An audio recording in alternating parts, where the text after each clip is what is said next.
Welcome to Grace. Never heard of her. I'm Gina. And I'm Maddie. We're two moms, two friends, two overstimulated women navigating motherhood, new identities, and careers, all while challenging society's expectations and redefining what it means to do it all. Because Grace, well, never heard of her, but word is she's worth getting to know.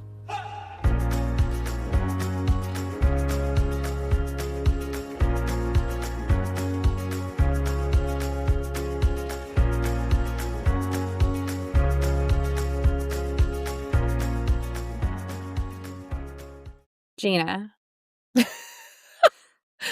Oh, God. I know we just talked about Zoe's parent-teacher conference. We just had one for Parker. Everybody got one. It wasn't that we were called in special. Okay. So I'm dying to hear how this went. Oh, my gosh. So I think he's one of the older ones in the class. Like, he's getting ready to move. I think next step is the preschool room, which is kind of insane to think about. That is insane. So here's the highlights from the conversation. He has quite the arm, supposedly. They, I guess, play these activities, bug throwing or something, in a net. And they're like, most kids go to throw and you know how it falls behind. Yeah.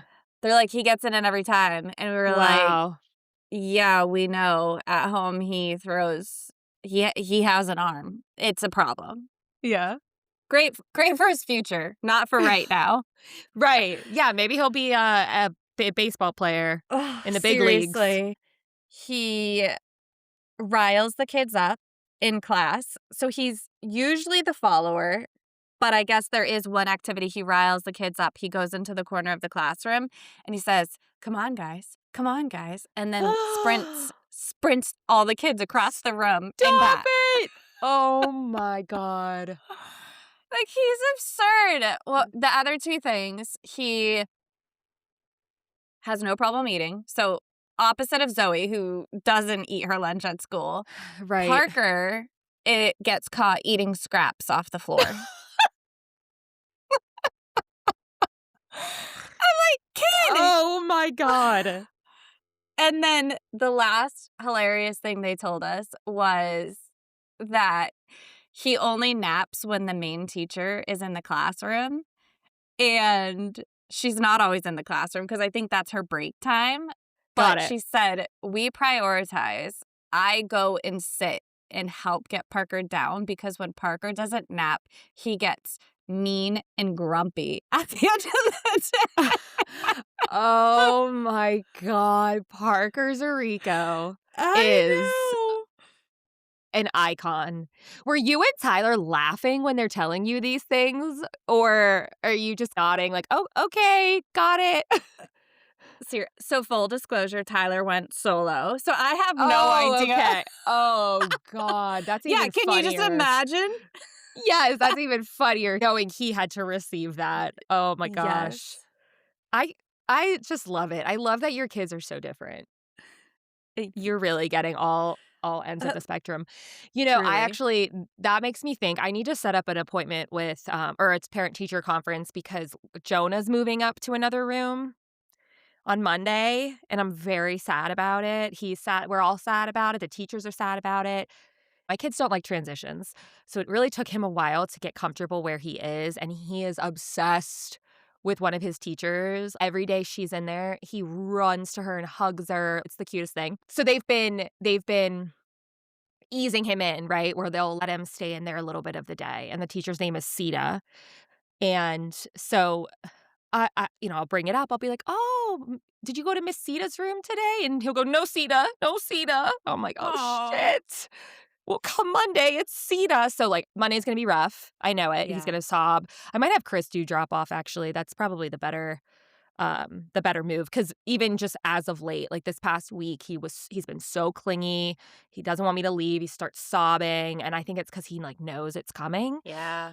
The only thing that makes me feel good is that I know that his current teachers are really looking out for him in the sense of they're like, we're putting together all these kind of like things to know about him and, just his like quirks and stuff. That's so His thoughtful. I know, because his favorite teacher, her name's Bella, she knows his poop schedule to a T.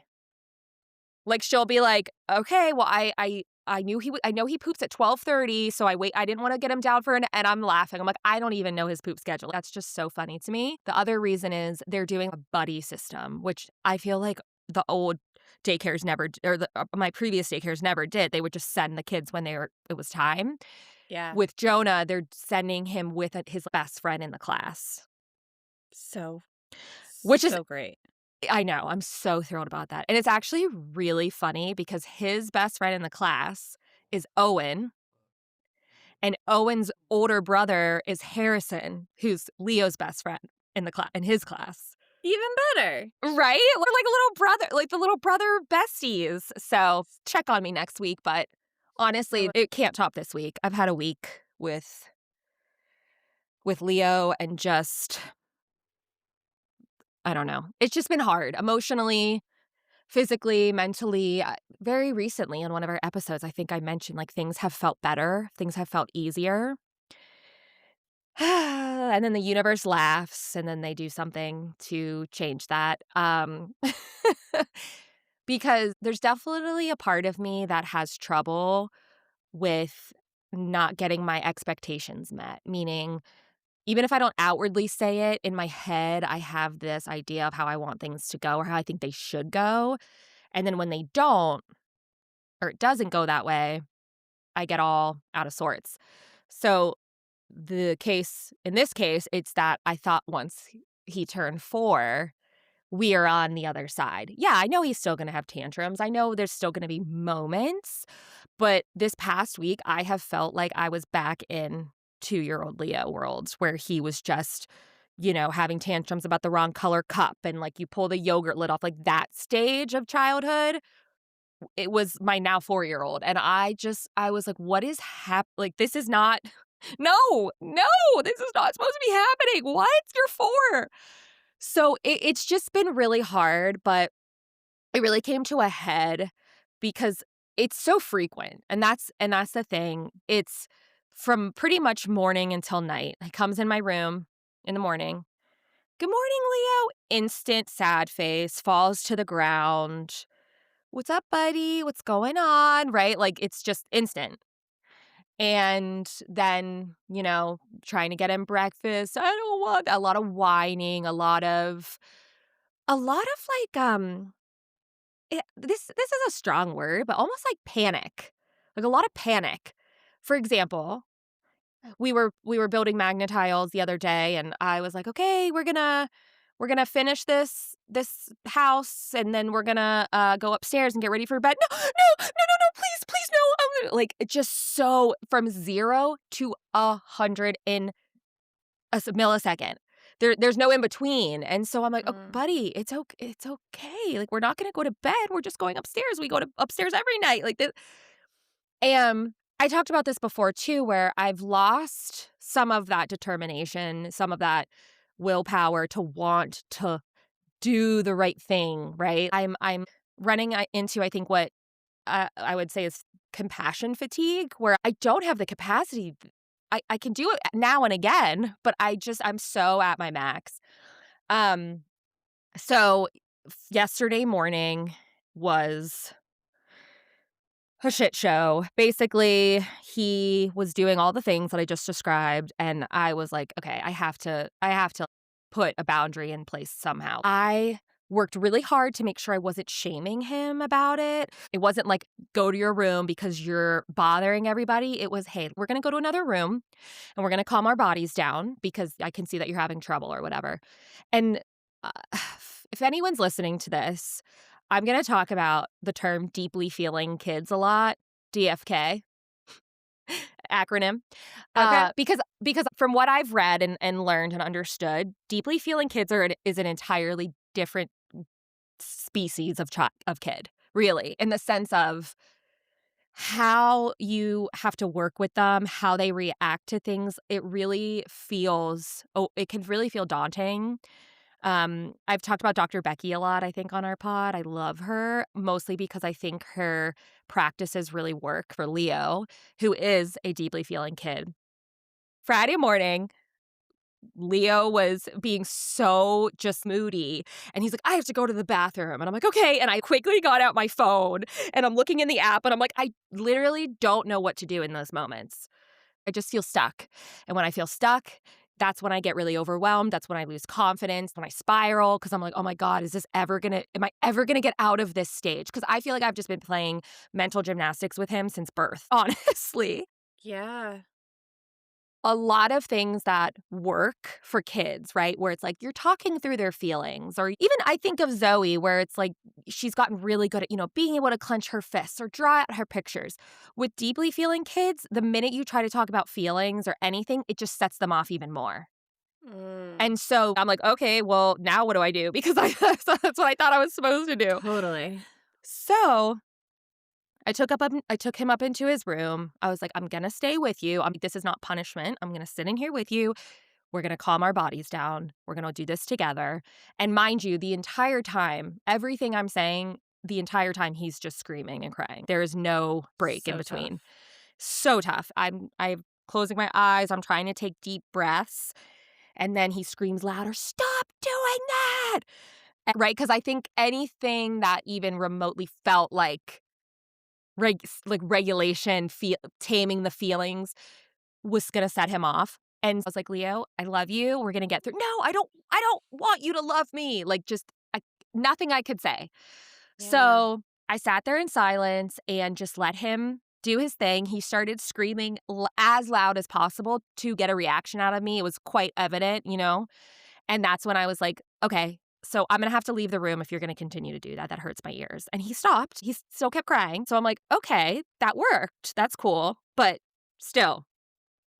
And I'm going to be honest, I was sitting there the entire time thinking, what's wrong with him? There's something wrong with him. Or there's something wrong with me. I parented him wrong. Like, how did I get us here? This just feels so out of the norm. And right then I start spiraling into, when are we ever going to move on from this? Does anybody else have to deal with this with their kid, or is it just me? I kept giving him options. I was like, we could take deep breaths. We could try and draw how we feel. We could read a book together, or we could scream into a pillow. Finally, he moped on over to his little coloring table and he got out his sketchbook and he drew a picture. And at this point, he's not crying anymore. He's just drawing.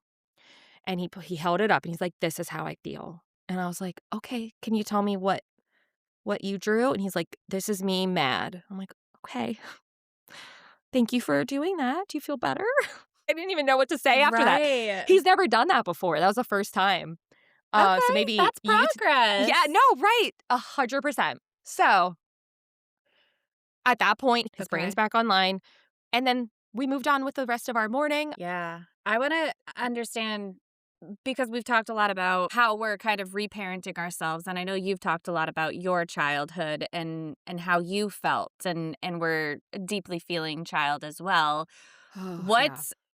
What is going through your head? Because you did kind of mention trying to regulate him. I imagine you taking deep breaths is also you trying to regulate yourself. What is happening in those moments for you?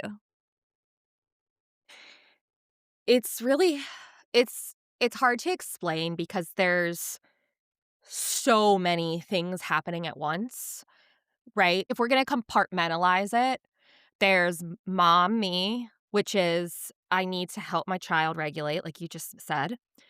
Then there's person me outside of just motherhood, which is I'm at my max. I have an important meeting today. Like, I still need to get ready. I'm thinking of all these things that this is now kind of taking that energy away from other things that are important in my life. And then there's little girl Gina, who, as you just kind of alluded to, was extremely triggered and not in a way that I think I expected. So I had Debbie yesterday. Thank God. I was like, Shout out Debbie, Debbie. you always come at the perfect time. She was like, well, Gina, you were clearly dysregulated, because I had told her I was very emotional talking about it. I was exhausted. I was depleted. I was like, I don't know what to do. She's like, but but you did it. You got him to calm down. It wasn't on your time schedule.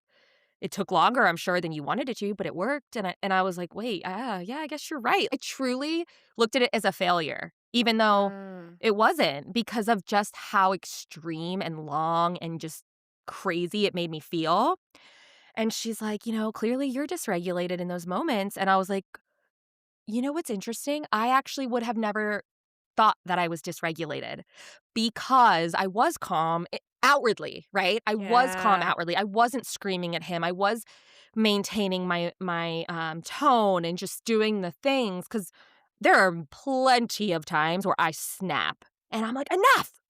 I can't do this anymore. So I'm Yeah. sitting here thinking, go me. I'm doing all that I'm supposed to do. But when Debbie pointed that out, I was like, "Oh my god, you're right. I was dysregulated." And so she's like, "The inner little girl comes out when you see Leo behave like this because that is how you used to behave and you didn't get what you needed. Your needs weren't met, and it's not for lack of loving you. It was because your mom or dad didn't have the tools that they needed. So how do we get you, your own tools, your own regulation bin, if you will?" And it sounded kind of silly at first, but I'm like, "Yeah, you're right." So I went right into like, "Okay, I'm here to help Leo. This is about Leo. This is about Leo." Where what Debbie recommended was, "Hey, next time this happens, go get yourself an ice pack." Because what really, really helps me when I'm feeling super physically activated, if my hands are tingling, or I put an ice pack on my chest, on my cheeks.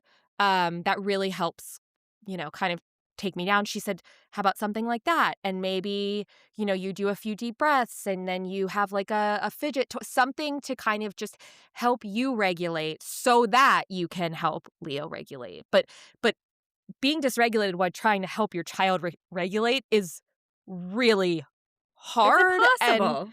impossible. And there was also this layer of guilt. And that's the last kind of component, I will say, where I have memories, vivid memories of being in Leo's shoes in that moment. I have memories of screaming and crying and feeling so overwhelmed with emotion that I didn't know what to do with. And I remember feeling like I was going to combust. These are some of my earliest memories. It was like a cry for help. I need you, help me, da da da. But obviously it's not coming across like that. And so I'm just getting more punished and pushed away. And this isn't like a shame or blame game, but when I'm seeing him do those things, I feel extra guilty that I want to push him away. I want to just shut the door and leave. Like, this is annoying. I want to go hang out with my other kid who's happy all the time. Guess what? My brother was that kid. My brother was the happy sibling that my Mm. parents always gravitated towards because he was easier. He was easier. And that's my long-winded story of just I just reached my breaking point, and that's something that Debbie said too was everybody has a threshold. Yeah. It's not like it can just keep going and going and go like, there's a max for everybody, and I hit mine. And so, I guess the question is, instead of just continuing to do the same thing knowing how hard it is, like, what can we do differently next I time? think you should celebrate that you did. You stayed calm, even dysregulated, even Yeah, when you didn't have a second to breathe or put yourself first because you were yeah, putting your child first.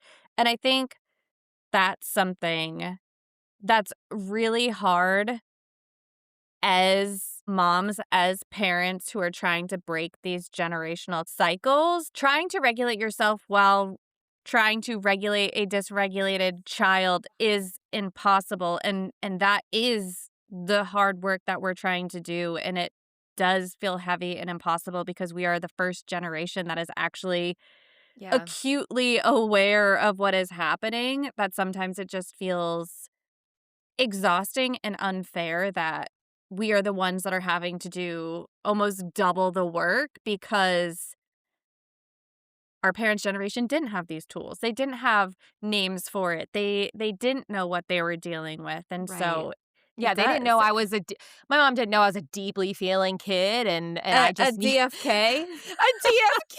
I know. So yeah, no, you're exactly right, and I picturing in my head like a seesaw almost, or a scale, right, where it's okay, how much am I accommodating to him Mm, because I don't want him to feel like I remember feeling, versus how do I accommodate myself because I don't deserve to feel like this.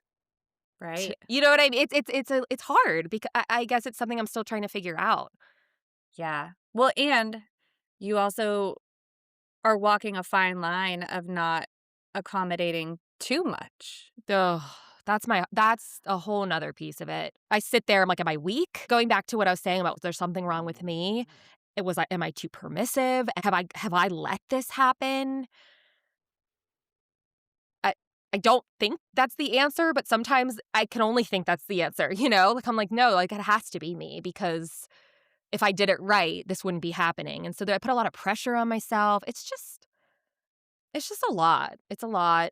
And it's not fair, you know, how as parents we carry so much responsibility. Well, I shouldn't generalize parents, but parents like me, we we carry so much responsibility. I think too much sometimes of how our kids turn out or how our kids are.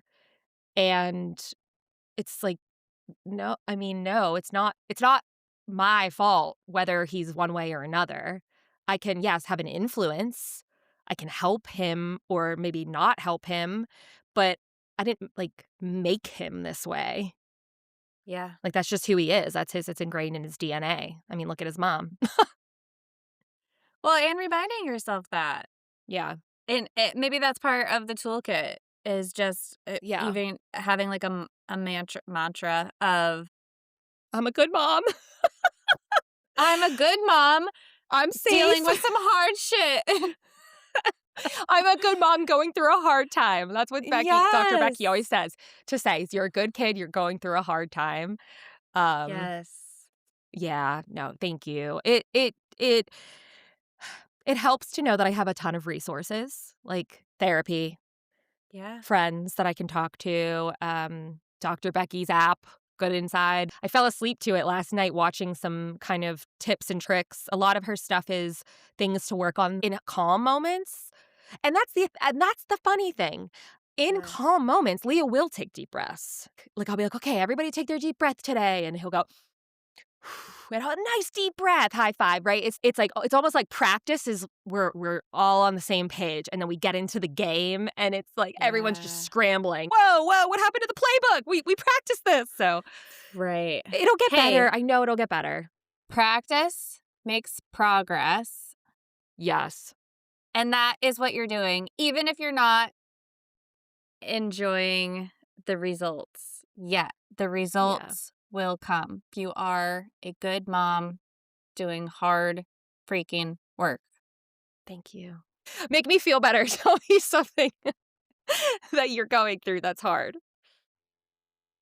I think similarly with Zoe, I don't see, I differ. I don't have a lot of vivid memories of my childhood. Interesting. And I don't know if that's good or bad, but yeah, I have thoughts. I'm like, I don't know. Well, if it makes you feel any better, I have pretty much only bad memories. So it's not like Okay. I have. Yeah. I mean, I think that's most people. Like, that's what sticks with you, unfortunately. And we need to Yeah. retrain our brains and do a lot of reframing to see the Yeah. good. Because, yeah, the hard is really hard. I think I sit with a lot of discomfort. And just also another hard thing that I think is more apparent right now. I know we've mentioned on the pod that I am on this sobriety journey. I don't know Mhm. how long for, but I'm currently on this journey. I'm 8 Yep. months in, which Wow. is wild. I think I have a goal to at least get to a year and then kind of see how it goes from there. But it's not talked enough about that it's not just having the discipline and kind of willpower to stop drinking or stop I don't really even do gummies. I have no outlet. Like, I'm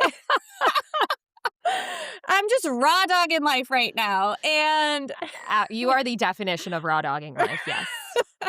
Because you're not even on any medication or anything, right? no, Oh, yeah, no, girl. yes. Woo! You deserve a medal.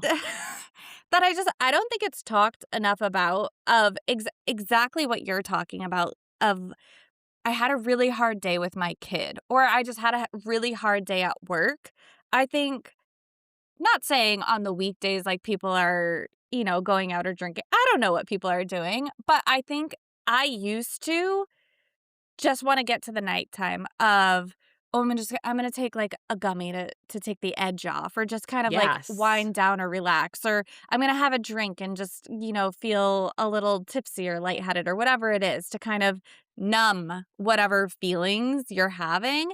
And so I think for me, sitting in the discomfort of I'm feeling all my feelings. I'm not able to numb anything. Like, Mhm. everything is so present and real and apparent. And so I think that toolkit that Debbie was talking about is so necessary for me because there's no out, like, you either shut it down or Right. it explodes because you don't have kind of that crutch or whatever it is Yeah. that maybe was, kind of helping you get through before. And so I do see with Zoe, I think I get triggered by her a lot of Mhm. exactly what you're saying, her big emotions or just tantrums or feeling needy or clingy or whatever it may be, and my kind of gut reaction is to push away. "No, you are. You're annoying me. I'm feeling my blood pressure start to rise. I'm Yep. feeling all of these feelings kind of come to me, and if I don't manage it, then yes, I'm going to have a big reaction, and I am going to say some things and then have to apologize later, and it's not gonna be the outcome I want." So, Right.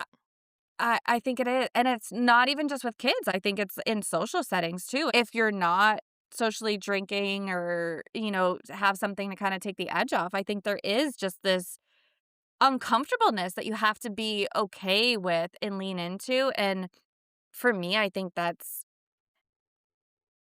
something like, I hate being uncomfortable. I wanna be comfortable, I want conversations to be easy, I don't want awkwardness, and you just have to be okay with it and also realize that everyone else probably feels the same way that you do. I think that's been a big thing of, okay, they're probably feeling just as awkward or uncomfortable as I am, or if they have a drink in their hand, maybe they don't because they're using that, and so whatever. It doesn't matter what I say or if it comes out a certain way. And so, yeah, we talk so much about discomfort, and I think that's just like a big emotion. And if I'm being honest, anger. Like, Oh, yeah.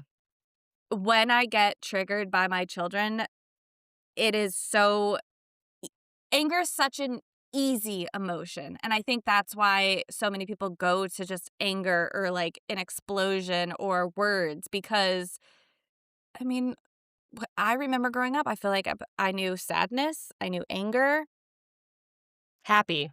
happy, like the Yeah. range of emotions is so much broader than that. Right. We didn't have names for it. We didn't really talk about it. And so, yeah, like anger is easy for me. And so anger and discomfort are like the two kind of icky emotions I feel like I've been sitting in a lot. Sure. Well, and it feels hard because it is hard, right? And I don't wanna make I guess I don't wanna necessarily bucket us in a different category.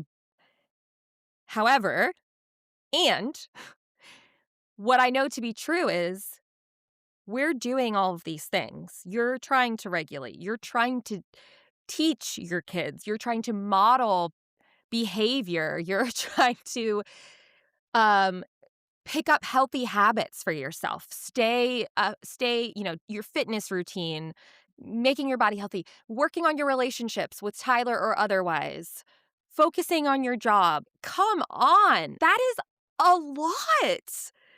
We're doing it all at the same time, and it's something has got to give. Something has got to give. We say it all the time. We're never going to be able to give 100% to everything.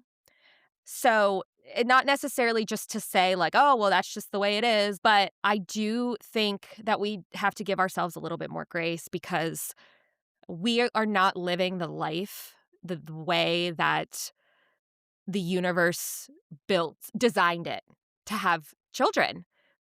Right? Truly. It was built to be in a village. It was built to be among many people. Everybody chips in. Everyone's part of it. We are so isolated. And yes, maybe we have help and maybe we have, grandparents that take the kids now and again. But no, it's different. At the end of the day, we are working parents.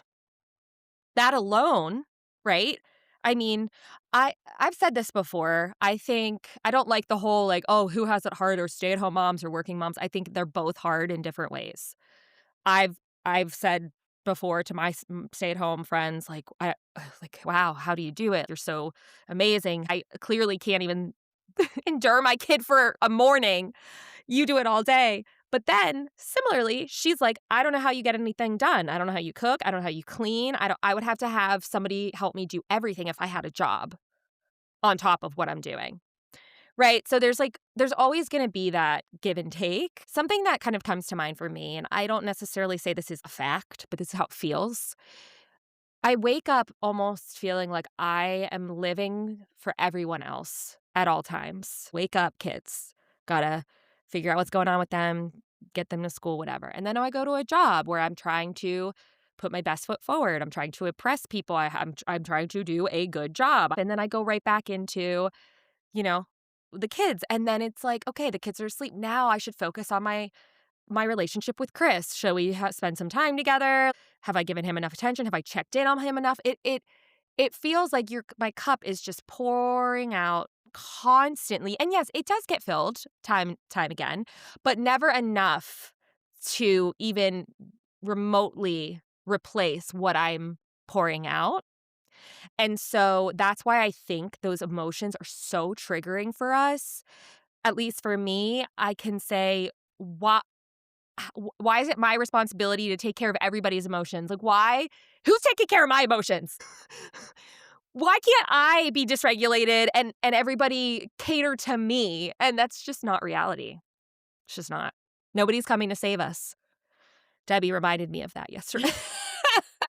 I was like, Debbie. And she's like, sorry, Gina. It's you. Yeah. You're the one. I You're the know. one. It does. It feels unfair. It feels heavy. And I think when you're in seasons of hard, everything is that much heavier. Because I just go Yes. back to when we were living in Texas or when we were transitioning in our 800 square foot home for how many months. It's so hard to have hope and be able to focus on all of the tools and skills that you know you need to focus on because of that. I was just listening to a Mel Robbins podcast, and she had a neurosurgeon, cancer scientist, this super accomplished guy on, and he was talking about bracing for crisis and how to survive. And it was almost just validation of when you're in the hard, your only job is to survive. And it might be giving Yeah. something up. Like you might have to give something up. You cannot take it all on. Right. And then when you get out of that crisis, that's when you can kind of build back and build that toolbox of, okay, now I want to strive. I want to go after this hobby or this passion or whatever. And I have the capacity to do so. And so I think when we talk about giving ourselves grace, maybe it's taking inventory.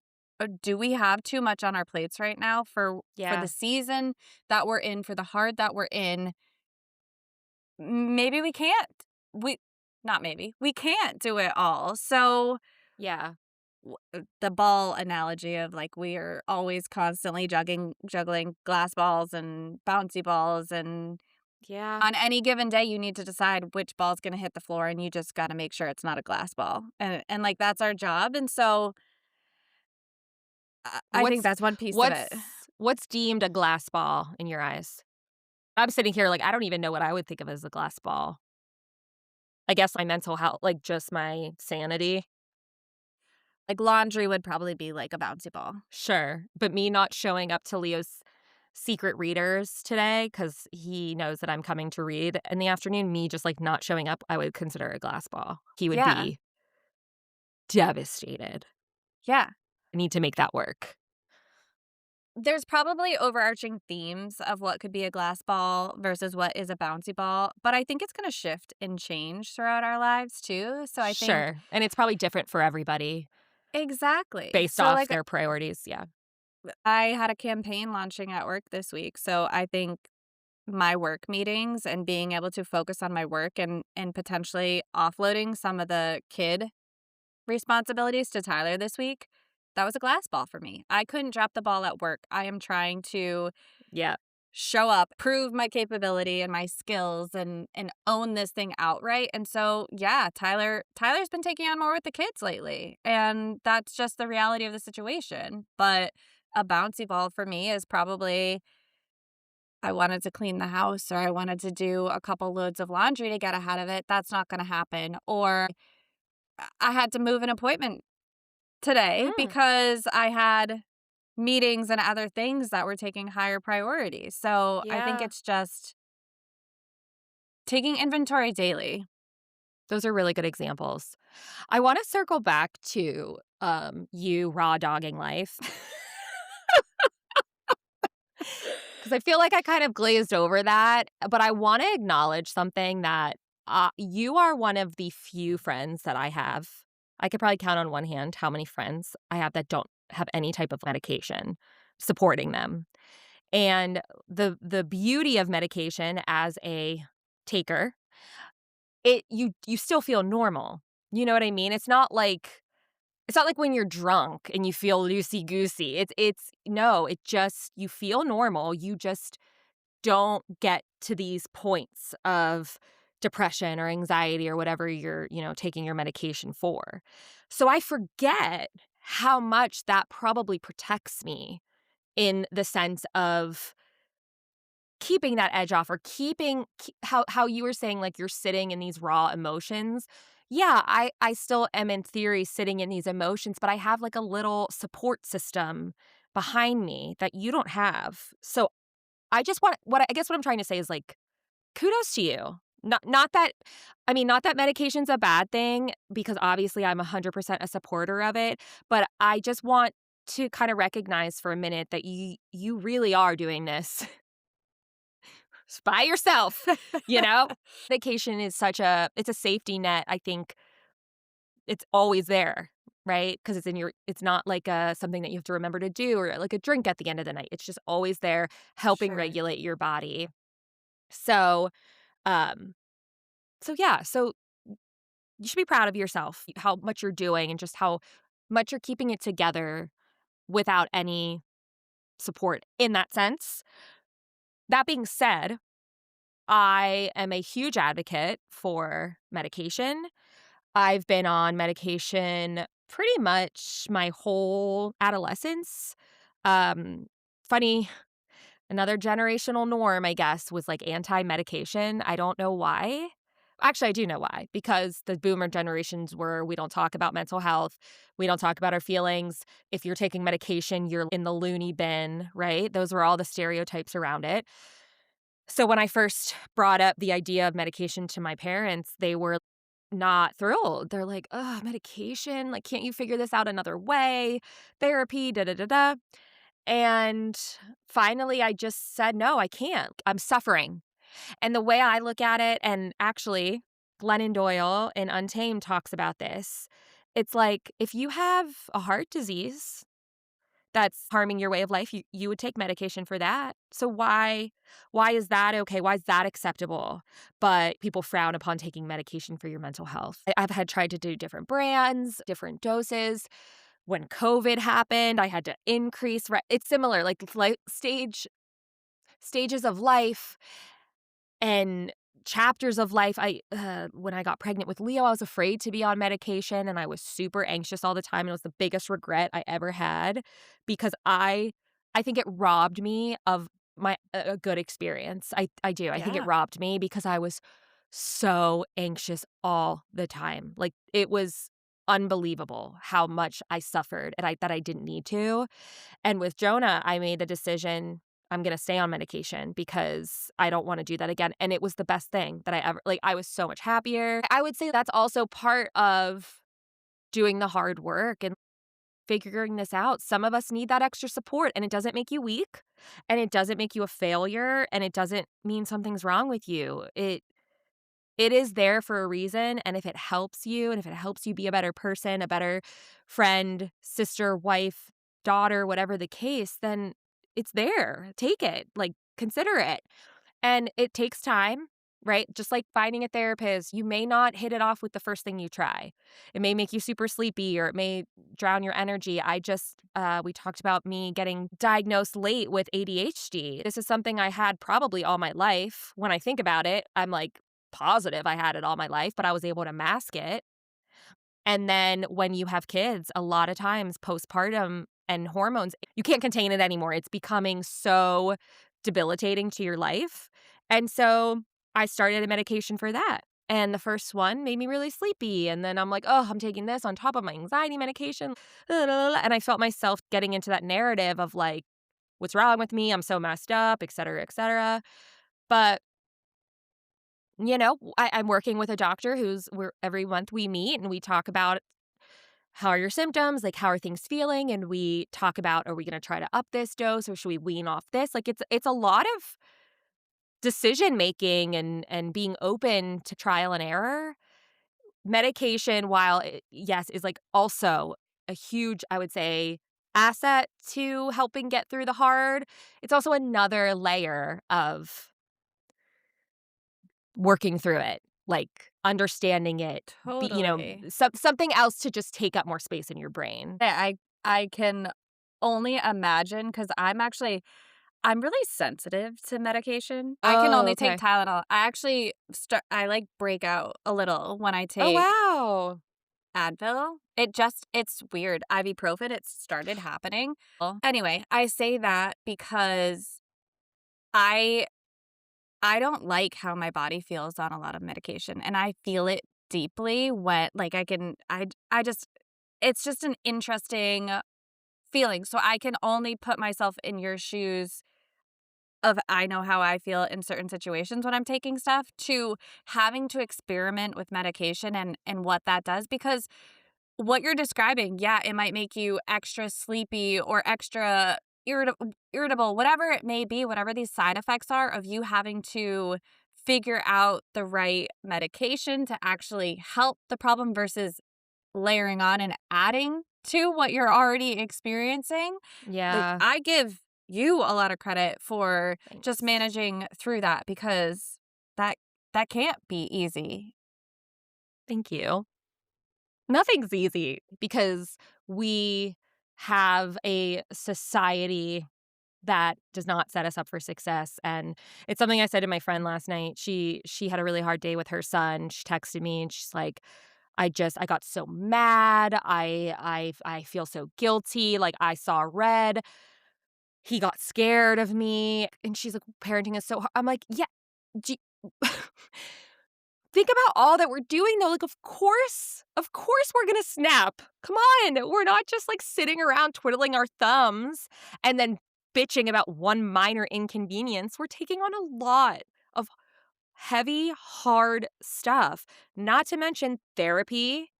Therapy in itself is another layer of challenging yourself. It wears you out.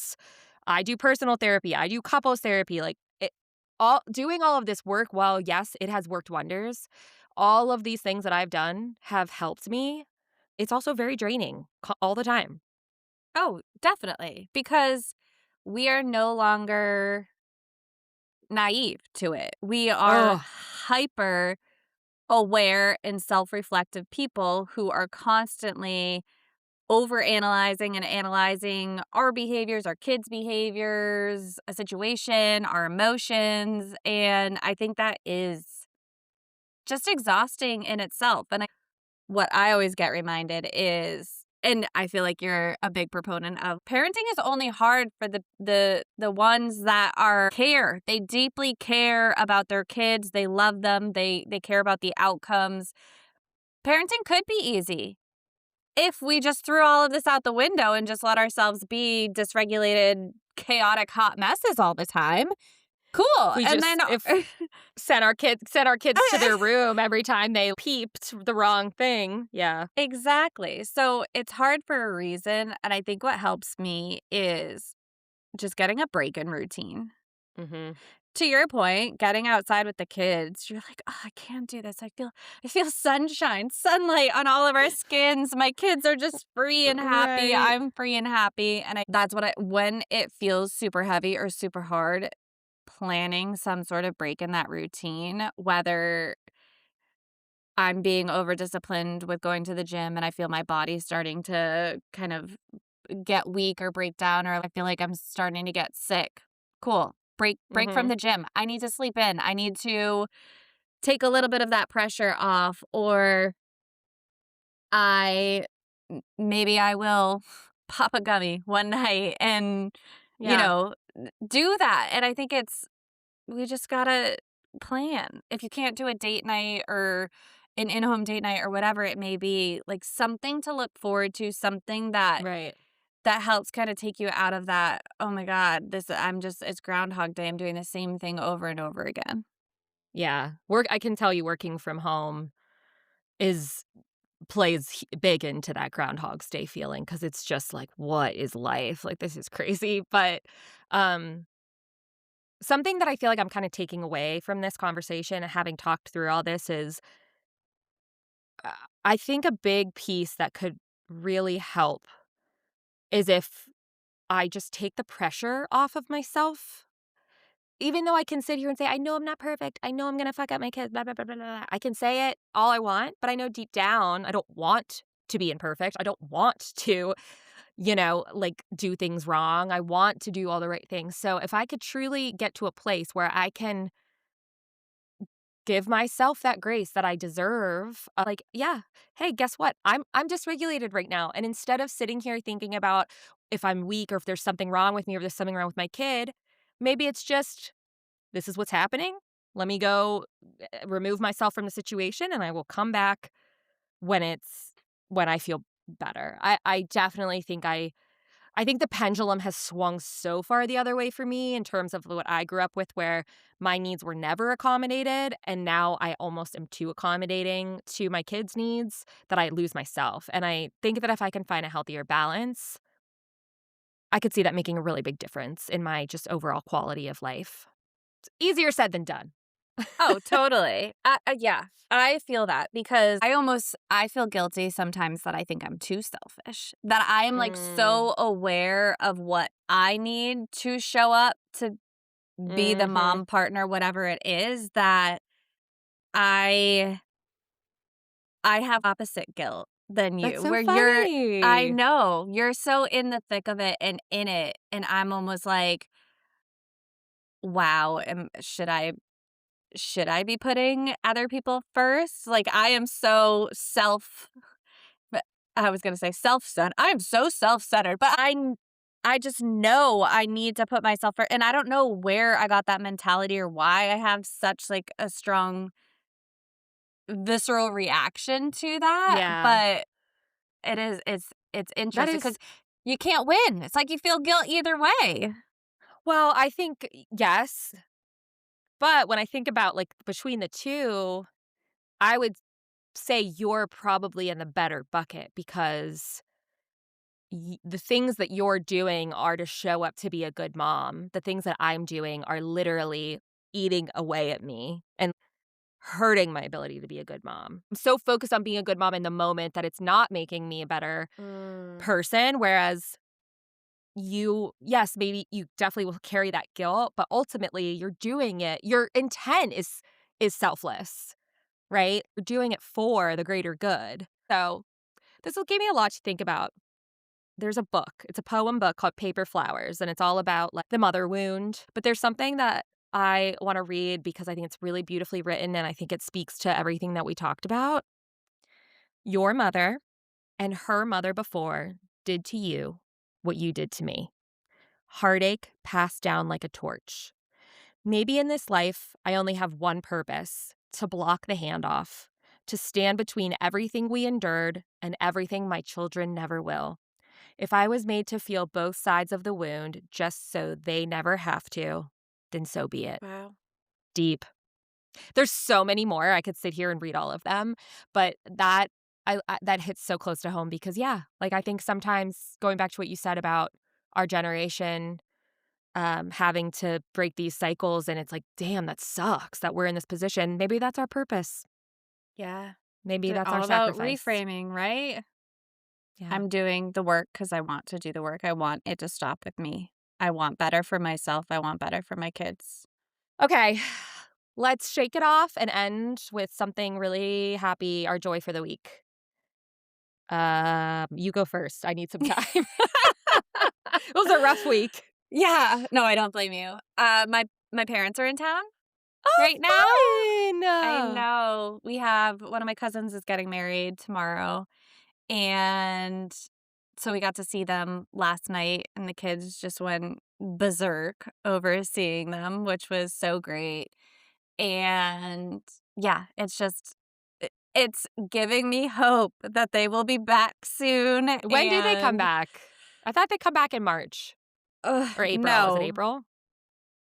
they were teasing like a May 1st Whoa. time. I know. They're driving back. So they're driving back the end of April, but they're stopping to see my grandparents and, take care of some things along the way. So, I don't think we'll officially have them back until late April, early May. And I'm just like getting an overnight on the book. May 1st, you said you'd be home. I think the kids want to sleep over. That's so funny. I love that. No, among a hard week of just everything, I had a bright spot on Saturday.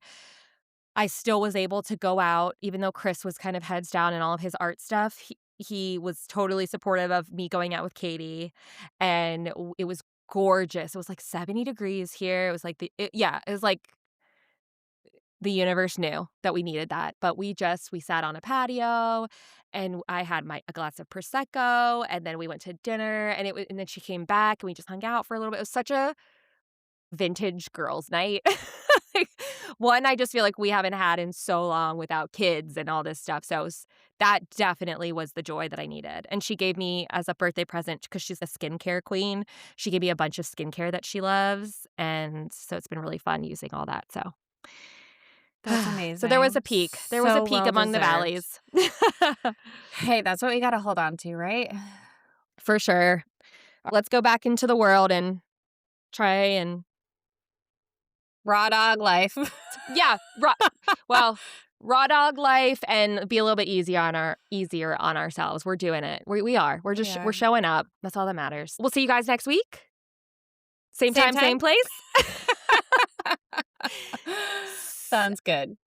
See you guys. And that concludes your free therapy session, brought to you by two people with lots of opinions and 0 certifications. Don't forget to bill your insurance, emotionally or otherwise. And be sure to follow us on Instagram at GraceWhoPod. That's Grace, WHO Pod. Tune in next time for another deep dive into something we'll probably overthink and under-resolve. And while our search for grace continues, let's at least try to find a little joy in between.